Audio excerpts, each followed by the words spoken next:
මහත්තයා ගැන දැනගත්තේ අයියාගේ මගෙන්. ඇවිල්ලා ඊට පස්සේදී අයියයි අපි කවුරුත් එක්කම ආවා බෙහෙත් යන්න. ඇවිල්ලා මගේ ඇස් දෙකට තමයි ඉස්සර වෙලාම ප්‍රතිකාර කරේ. ඇස් පෙනීම දුර්වල වෙලා ඒ සුද ඇවිල්ලා කාච දාන්න කියලා තිබ්බා. ඒ ගමන මං කාච දැම්මේ නැතුව මෙහිට ආවා. මේ බේත් කරා වෙද මහත්තයාගේ. වෙද මහත්තයා මේ බේත් කරාම දවස් 3න් මගේ ඇස් දෙක පෙනීම ඇති වුණා. ඊට පස්සේ මම ප්‍රතිකාර ගන්න ආයේ බෙල්ල හරවන්න බැරුව හිටියේ. බෙල්ල ඔපරේෂන් කරන්න බෑ කියලා මේ තිබ්බේ. බෙල්ල හරවන්නවත් බෑ. වැඩක් කරන්නත් බෑ, බරක් උස්සන්නත් බෑ, මුකුත්ම බෑ. ඉතින් මේ තත්ත්වෙක ඉන්න අතරේ තමයි මම මේ වෙද මහත්තයාගෙන් ප්‍රතිකාර ගත්තේ. වෙද මහත්තයා මේට ඒ වැඩේ කරන්න බෙල්ල අමාරුව සනීප කරන්න විනාඩි 5කට 10කට වඩා ගියේ නෑ. බෙල්ල හරවන්නත් පුළුවන් වුණා. ඊට පස්සේදී මම ආයේ මගේ අත් දෙක මේ කරගන්න බෑ, උස්සන්න බෑ. ඒ ගමන අත් දෙකට බේත් ගන්න ගත්තා. දැන් අත් දෙකත් සනීපයි. ඇස් දෙකත් සනීපයි, බෙල්ලත් සනීපයි, අත් දෙකත් සනීපයි. දැන් මගේ තුනටියට තමයි බේත් ගන්න මං එන්නේ දැන්. ආයි ඊට පස්සේ ඉන්නේ 15ට තමයි ප්‍රතිකාර ගන්න බලාපොරොත්තු වෙන්නේ. ඒ ටිකත් සාර්ථක වෙනවා කියලා මම දන්නවා. මෙතන වැඩ කටයුතු ගොඩාක් සාර්ථකව කරනවා. ඊටා පිරිසිදුව පාන්දර බුද්ධ වන්දනාව කළා. පැමිණ සිටින සියලු දෙනාටම ආහාර පාන දීලා කුසගින්න නිවලා තමයි ප්‍රතිකාර කරන්න ආරම්භ කරන්නේ. හැම දිනාටම කරුණාවන්තව කතා කරනවා. ඒ නෝනයි මහත්මියයි මහත්තයා දෙන්නම ඒ විදිහටම තමයි ප්‍රතිකාර කරන්නේ. ඒ දෙන්නගේ කරුණාව නිසා තමයි මේ තරම් ලෙඩුන් සුවපත් වෙන්නේ.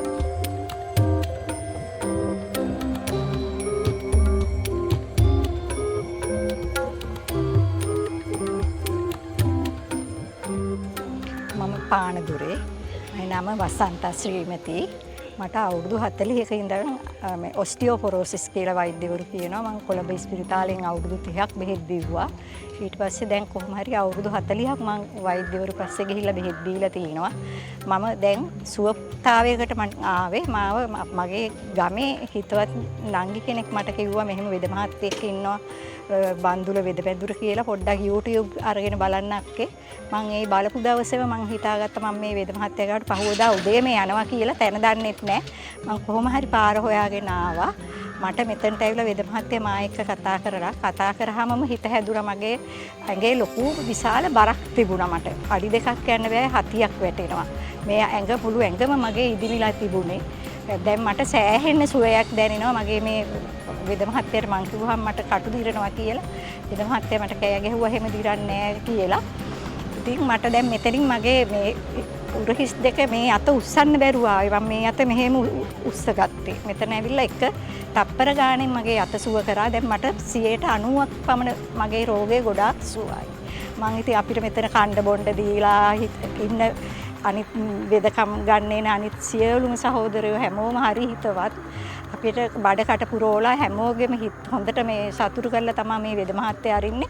මම හැමදාම ප්‍රාර්ථනා කරනවා මේ වෙද මහත්තයාට මේ වාගේ ලෙඩුන් සුව කරලා මහත්තයාගේ සසර ගමන කෙටි කර ගන්නත් ඒ නෝන මහත්මියත් මේ අනිත් සේවක සේවිකාවින්ටත් දීර්ඝායු ලැබෙන්නේ කියලා මම ප්‍රාර්ථනා කරනවා.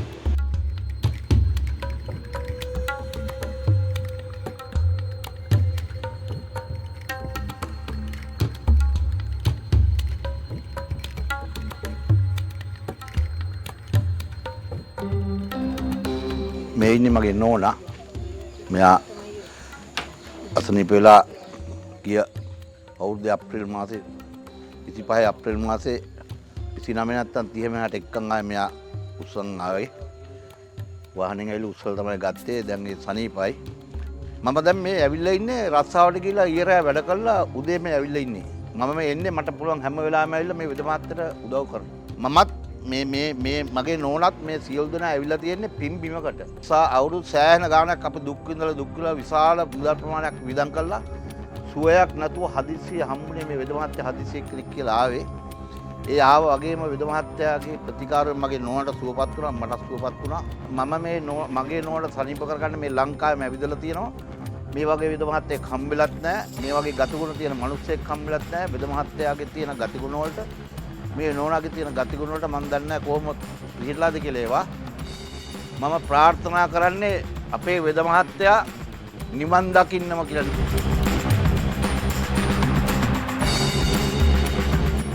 2007 තමයි මේ අසනීප හැදුනේ. ඒ කියන්නේ මේ කකුල් දනිස් සමාරු මේ අතපය මේ ඔක්කොම මේ කැක්කුම මේ උස්ස ගන්න බැරුව අතපය උස්ස ගන්න බැරුව හිටියේ. කකුල් දෙක නම් ඇවිද ගන්න බැරි වුණා. හැමතැනම සිංහල බෙහෙතුත් දීව්වා, ඉංග්‍රීසි බෙහෙතුත් දීව්වා. ඒ වෙලට විතරයි හොඳ වෙන්නේ. ඊට පස්සේ ගෙවන තැනක හිටියා. දැන් කොමාරි ගිය අවුරුද්දනේ ගෙවන තැනක හිටියා. ගෙවලා දවස් 3යි හිටියේ. ඊට පස්සේ ගෙදර ආව එනකොට අර මේ ගෙවල් ගා මල්ලි කෙනෙක් කිව්වා මෙන්න මෙතනට යන්න මිලයි තැන. ටිකට් කපාගෙන ආරංචි වෙලා. ආරංචි වෙලා ඊට පස්සේ මෙතනට ඊට පහුවෙන්ද මම එක්කගෙන ආවා. එක්කගෙන ආපු දවසේම මට ඇවිද ගන්න බෑ. මම 4 දෙනෙක් උස්සලා තමයි මෙතන ගෙනත් තිබ්බේ. මේ ඇතුළට ගෙනිච්චෙත් 4 දෙනෙක් උස්සගෙන. ගිහිල්ලා ඊට පස්සේ වෙද මහත්තයා මට බෙහෙත් කරලා විනා පැය කාලක් විතර ගියා. ගියාට පස්සේ මට ඊට පස්සේ දෙයියනේ කියලා ඇවිද ගන්න පුළුවන් වුණා. වෙද මහත්තයා ඇත්තම බුදු වෙන්න ඕන. ඒ මැත්ත මට හරි කියන්නේ මං හිටපු වේදනාව හැටියට මට හරි දුක දැන් හැබැයි සන්තෝසයි මං හිටපු කියා ගන්න බෑ. ඒ සන්තෝෂය ඒ කියන්නේ මං සෑහෙන දුකක් වින්ද වේදනාවක් වින්ද. ඒ වේදනාව කාටවත් කියන්න බෑ. වේදනාව විතරයි දන්නේ. ඒ වෙද මහත්තයා බුදු වෙන්න ඕනේ. මට ඒ කරපු සත්කාර මේ කකුල් දෙකෙන් ඇවිද ගන්න පුළුවන් වුණා. ඒ වෙද මහත්තයා බුදු වෙන්න කියලා මම ප්‍රාර්ථනා කරන්නේ නැත්තම්.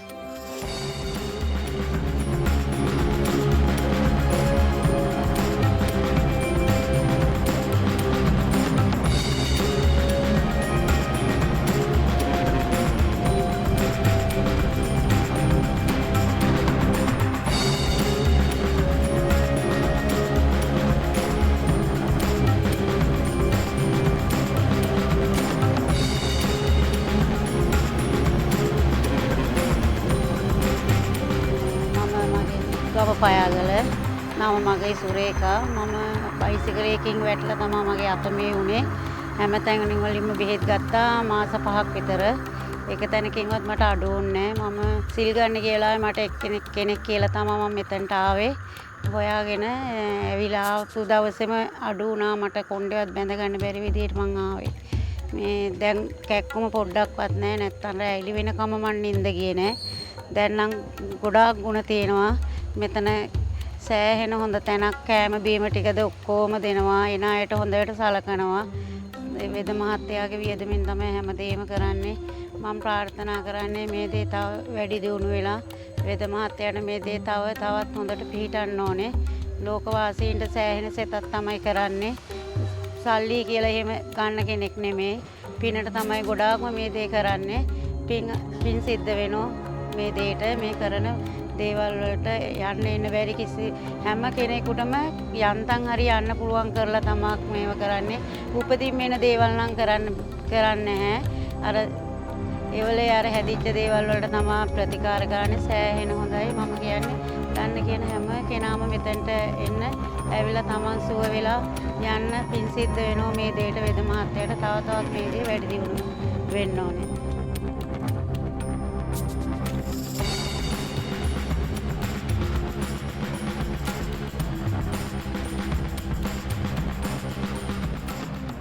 ඔයාලා මම නැවත මෙතනට ගෙන්න ගන්න අදහසක් නෑ මගේ. මට ඕනි එක දවසෙන් සුව කරන්න. මානසික උපයාගත් මුදල් වියදම් කළ රාත්‍රී කාලේ නිදි මරාගෙන කාලේ නාස්ති කරගෙන මෙතන වෙලා ඉඳලා රෝගය සුව කර ගැනීමේ විශ්වාසයක් මට ආවනම් ඒක සුව කරන්න හැකියාවක් තියෙනවා. ඒ විශ්වාසය තාවුරු කළ මම අද පෙන්නනවා. ඔයාලා ඇතුළට එනකොට සුර දාගෙන එන්න බෑ, නූල් දාගෙන එන්න බෑ, ෆෝන් එක ගේන්න බෑ. බෙඩ් එකට නැගලා ඉස්සේ ඉඳලා දෙපතුල් යනකල් ලෙඩ කියන්න. කකුල් දෙක කැක්කුමයි, කොන්ද කැක්කුමයි, අත් කැක්කුමයි, වෙල්ල කැක්කුමයි කියන්නේ. ඉස්සේ සිට දෙපතුල් යනකන් තියෙන ලෙඩ ඕනම දෙයක් සුව කරන්න හැකියාවක් තියෙනවා. ඒක නිසා ඉස්සේ සිට දෙපතුල් දක්වා තියෙන ලෙඩ රෝගයන් කියන්න. ඒ ලෙඩ කියලා ඉවර වෙලා බෙහෙත් කරගෙන යන වෙලාවට කතා කරන්න එපා. හොඳට මතක තියාගන්න ඕක. රවල් වෙනකොට අමතක වෙනවා. කකුල් දෙකෙන් පටන් ගන්න ලෙඩ කියන්න. ඉස්සේ ඉඳලා කියන්නේ. උඩ ඉඳන් පල්ලෙහාට කියන්නේ. ඉතින් ඔය සියලු දෙනා විශ්වාසකින් මේ ඇවිල්ලා තියෙනවා. ඔය කිව්ව ටික පිළිපදින්න ෆෝන් එක ගේන්න බෑ, සුර ගේන්න බෑ, සුර දාගෙන එන්න බෑ, කන්නාඩි දාගෙන එන්න බෑ. ඔය අස්වල බෙහෙත් ගාපු අය ෆෝන් එක බලන්න බෑ. පැය 3ක් යනකම් කන්නාඩි දාන්න බෑ. ඔය ටික හොඳට මතක තියාගෙන ඇතුළට එන්න. ඔය අද දවසේ බෙහෙත් යන්න ඇවිල්ලා ඉන්න සියලු දෙනාටම බුද්ධ ධම්ම සංඝ රත්නත්‍රේ පීඨයි මා විශ්වමං කතරම් දෙවි මුසල රත දෙවිගත වල්ලි මාතා දෙවිනෝද ඊශ්වර දෙවියන්වහන්ස නමක් ප්‍රාණම දෙනා සුද්ධ දුනියන් දිවරා යොත්තමයන් මන්සම් මෙම්මලි මිනිමිනුන් පල්ලත් වත්තින මෑණියන් වහන්සේ ගණපති දිවරාජෝත්තර වහන්සේ මහා බද්දකායමෙන් වහන්සේ තිත්තුන් කෝටියක් දෙවියනේ දෙවි දේවතාවුන් වහන්සේලා මට බලයක් ශක්තිය දෙන ඒ ශක්තිය බලේ මහිමින් අද දවස තුල මේ රෝගීන් මට සුව කර දේවා කියලා මා සාදු සිතින් ප්‍රාර්ථනා කරනවා.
ඒ කියන්නේ මගේ කියනවා ධනෙ සමාරුවක් ඇස් තුස්සන්න බැරුව ඇස් පෙනීමේ අඩුවක් මත තමයි ආවේ. දැන් දවස් 8ක් 10ක් වගේ බේත් ගත්තා. දැන් තත්ත්වය ගොඩක් හොඳයි. මට වඩා හුඟක් ප්‍රතිඵල ලැබලා දෙනු මගේ නෝනා. අසාධ්‍ය තත්ත්වෙම හිටියේ. බෙල්ල හරවන්නම් බැරුව හිටියේ. ඒක සාර්ථක ප්‍රතිඵල ලැබුණා. 2004 වෙච්ච අනතුර 2026 ගිය සතිය වෙනකම්ම තිබුණා. බෙල්ල හරවන්න විනාඩි තත්පර කිහිපයක් ගියේ. ඉතින් අපිට සන්තෝෂයි. මේ මෙතුමා මේ මතු සංසාරේ පෙරම් පුරාගෙන යන උත්තමයෙක් කියලා හිතන්න පුළුවන්.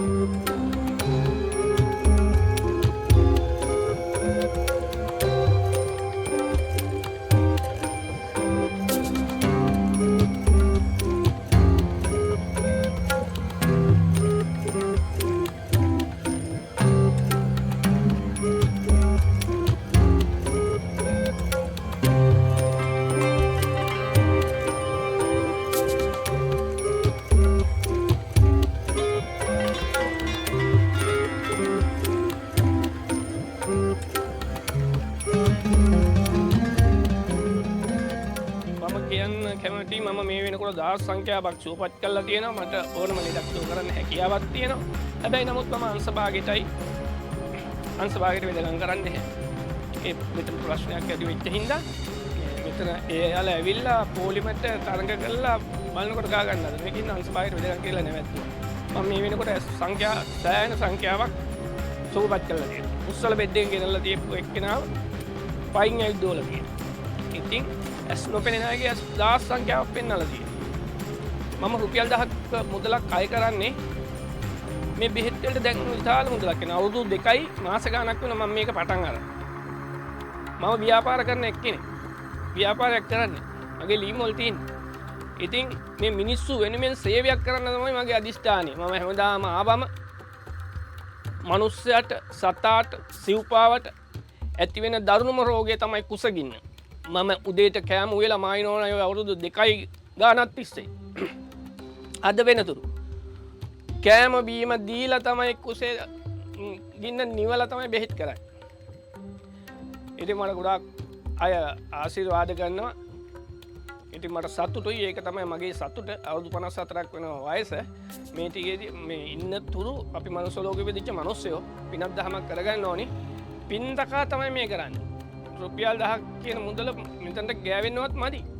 මේ මම වෙදකමට අවතියෙන්න ඕනේ. මම ඉස්සරින් තම්ම කියනවා දැන් මට නිදි යන්න දෙන්නේ නැහැ. බෙහෙත් ඖෂධ වර්ග කියනවා. මම මේක ගත්තේ නැහැ. මගේ අම්මා කලින් ඔය එක්කෙනාට බෙහෙත් කළා මේක ගත්තේ වුණා. මම ඒකට ඖෂධ කළා. ගිහිල්ලා දැම්මා ඇලට. ඒත් ඒ වෙලාවෙත් 1,60,000ක් විතර ගියා. කපු මහත්තුරුන්ට වියදම් කරා ලක්ෂ 10ක් විතර ගෙටි කාලයක් තුර අයින් කරගන්න. බැරි වෙනවා බෙහෙත් ඖෂධ වර්ග කියනවා. ඊට පස්සේ බෙහෙත් ඖෂධ හොයාගෙන ආවා තෙලක් හින්දා. තෙල හින්දපු දාට පස්සේ මගේ වැඩ කරන සේවකයෙක් තුවාල වුණා. සේවකයා මම ඉන්ෂුරන්ස් කරලා තියෙන වැඩ කරන අය. මෙයා ගියම නෑ මහත්තයා ගන්න කියලා තෙල් ටිකක් ගන්න කියලා කිව්වා. මම අහලා තියෙන්නේ තෙල් ගෑවොත් වෛද්‍යවරු කියලා තියෙන විස බීජ යනවා කියලා. ඒකින්ද මම බයයිනේ. තෙල් ගන්න බයයි.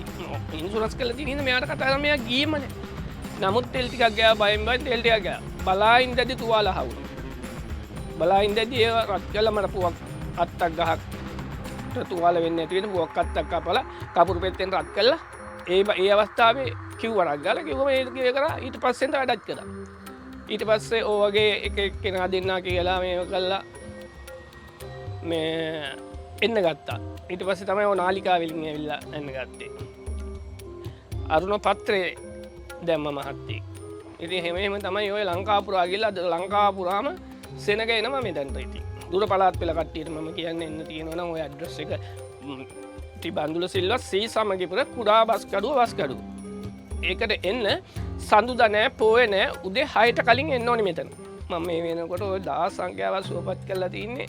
ඔය තෙල් බෝතලයක් ඉන්නේ රුපියල් 5000ක් විතර යනවා. සම්තැඹිලි බිලින් හින්දින්නේ. ඒකට ඖෂධ වර්ග තියෙන දාන. ඒව දාලා තමයි හින්දින්නේ. ඒක ලිප පත්තු කරන්නේ කපුරු පෙත්තෙන්. සුදු හඳුන් දර දාන්න ඕනේ. කුරුඳු දර වලින් තමයි තෙල් එක හින්දෙනකම් තියෙන්නේ.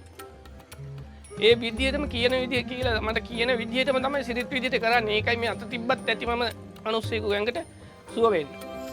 ඒ බලයක් ශක්තියක් තියෙනවා. නොපෙනෙන බලවේග මම විශ්වාස කරන්නේ නැහැ ඔච්චර කාලයක්. ඒකයි අම්මා කරපු එකත් මම කඩලා මේ ගිහිල්ලා දැම්මේ. නමුත් මම මේ බෙහෙත් කරන්න ගත්තට පස්සේ දැන් පිටස් සුව කරලා තියෙනවා. මගේ අවසාන බලාපොරොත්තුව මං ඉන්න තුරු මිනිසුන්ට යහපතක් කළා මැරෙන්න තමයි. ඒකයි මගේ අදිෂ්ඨානය. මෙතන කඩ දාන්න දෙන්නේ නැහැ කාටවත්. මෙතන කෑම බීම ටික තියෙනවා නොමිලේ. මොකද කඩයක් දැම්මොත් වෙන්නේ හෙට තියෙන රෝල්ස් එක 70යි ඊට පස්සේ 80යි පිට පළාත් වල මිනිස්සු ඉන්නේ. මෙතන බුලත් ටික වත් ඒගොල්ලෝ බුලත් අරගෙන ඇවිල්ලා තියෙන බුලත් ටිකවත් ආපහු දෙන්නේ. ඒ මෙතන බිස්නස් නෑ. මෙතන රෝගෙට බෙහෙත්කම් කරන්න ඉතන පමණයි.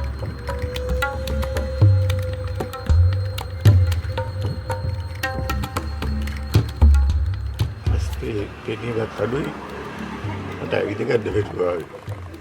දඩිස් උයි උඹලේම මේකම ඇඟ හිර ගන්නවා බෙල්ලේ නාරත් එක්ක බහැලා ඉස්සක කීයද කීනා ඉවස ගන්න බැරි වේදනාවක් හිටියෝ.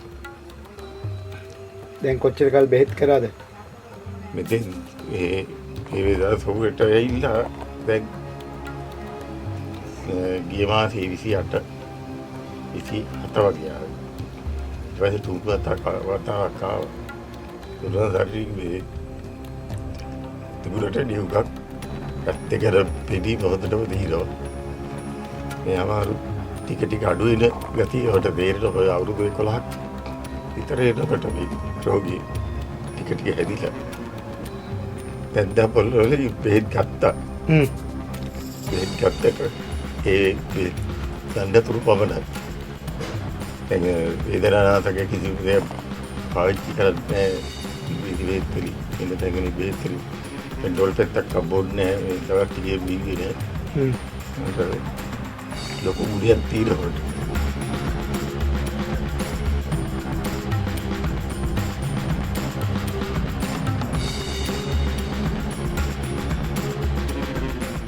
මේනේ මගේ පුතා අවුරුදු 11ක් වෙනවා. මෙයාට තිබුණා ලෙඩක් අවුරුදු 4මාර වෙනකොට ඇඟේ හැමතැනම පළු දානවා.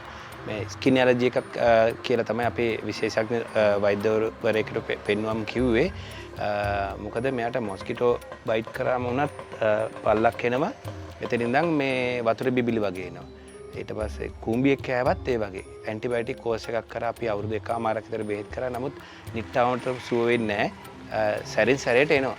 ඊට පස්සේ අපි සාමාන්‍ය වෛද්‍යවරයෙක් තුවාල වලට බෙහෙත් දාන වෛද්‍යවරයෙක් කිව්වා ඒක බොන්න නැතුව අපි අඩු කරලා දෙන්නම් කියලා. ඇඟේ තිබුණා ලප කැලල් වගේ වතුර බිබිලි 19ක්. ඒ 19න් 18ක් අඩු කරා. මෙයා ක්‍රීඩා කරනවා. මේ ගොඩක් දක්ෂයි. මෙයාට අවුවේ ඉන්න බෑ.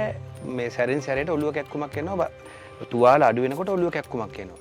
ඊට පස්සේ කොහොම හරි දැන් අපිට ලොකු මෙයත් පීඩාවක් ඉදෙනවා. අපිටත් ලොකු පීඩාවක් මගේ බිරිඳගේ මවට ආරංචි වෙලා මේ YouTube එකෙන් දැනගෙන මේ බන්දුල වෙද වෙනතුරු දැනගෙන වෙද මහත්තයා ගාවට ඇවිල්ලා ඇස්පෙනීමේ දුර්වලතාවයට බෙහෙත් ගත්තා. අම්මත් කන්නාඩි දානවා. දැන් කන්නාඩි දාන්නේ නැහැ. පුතාට මේ ඔළුව කැක්කුමක් තිබුණා. ඒ ඔක්කොම දැන් අඩුයි.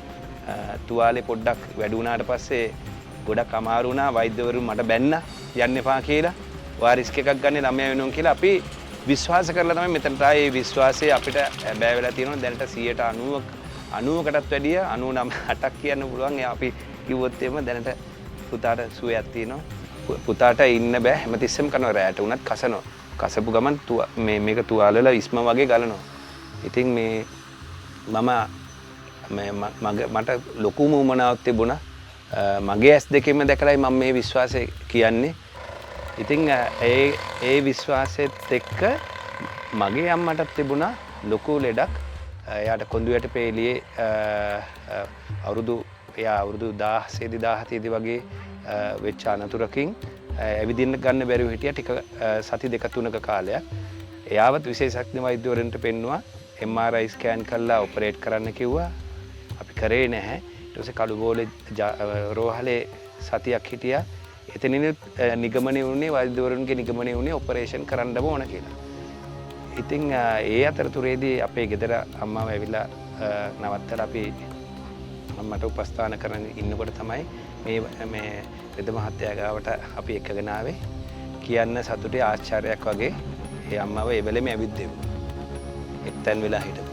ඉතින් ඇවිල්ලා හොඳට කෑවා කොම එහෙම කරා. ඉතින් ඒක ආශ්චර්යයක්. ඒක මම මේ ක්‍රිස්තියානි මම හිතනවා ඒක දෙවියන් වහන්සේගේ ආශිර්වාදයක් මේ වෙද මහත්තයාට තිබුණා කියලා. මොකද මේ වගේ දේවල් අපි ජනතාව දැනුවත් කරන්න ඕන. මුදල වුණත් රුපියල් 1000ක් වැනි මුදලක් තමයි මේ බෙහෙත් වලටම බැලුවොත් මේ පුළුන් වලට යනකොට අපිට හිතා ගන්න බැරි. මොකද මගේ අම්මා වෙනුවෙන් මගේ මල්ලිලත් එක්ක මේ දරුවා වෙනුවෙන් මම සෑහෙන වේදම් කරලා තියෙනවා. මෙතුමාට තව තවත් යෝධ බල යෝධ ශක්තිය ලැබෙන්න ඕන. දෙවියන් වහන්සේගේ ආශිර්වාද ලැබෙන්න මේ වගේ රෝගීන් සුව කරලා මේ ඇත්තරම අපේ හිනාව ලැබුණෙත් මේ වෙද මහත්තයින්ද.